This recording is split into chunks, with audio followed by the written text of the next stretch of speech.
ابو ہریرہ رضی اللہ عنہ کہتے ہیں کہ رسول اللہ صلی اللہ علیہ وسلم نے فرمایا، جب تمہیں کوئی ایسا شخص شادی کا پیغام دے جس کی دینداری اور اخلاق سے تمہیں اطمینان ہو تو اس سے شادی کر دو، اگر ایسا نہیں کرو گے تو زمین میں فتنہ اور فساد عظیم برپا ہوگا۔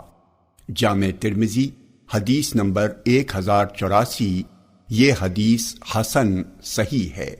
ابو حاتم مزنی رضی اللہ عنہ کہتے ہیں کہ رسول اللہ صلی اللہ علیہ وسلم نے فرمایا، تمہارے پاس جب کوئی ایسا شخص نکاح کا پیغام لے کر آئے جس کی دینداری اور اخلاق سے تم مطمئن ہو تو اس سے نکاح کر دو، اگر ایسا نہیں کرو گے تو زمین میں فتنہ اور فساد برپا ہوگا۔ لوگوں نے عرض کیا، اللہ کے رسول، اگر اس میں کچھ ہو؟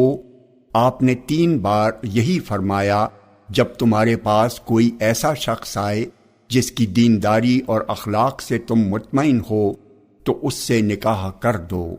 جامع ترمذی حدیث نمبر 1085۔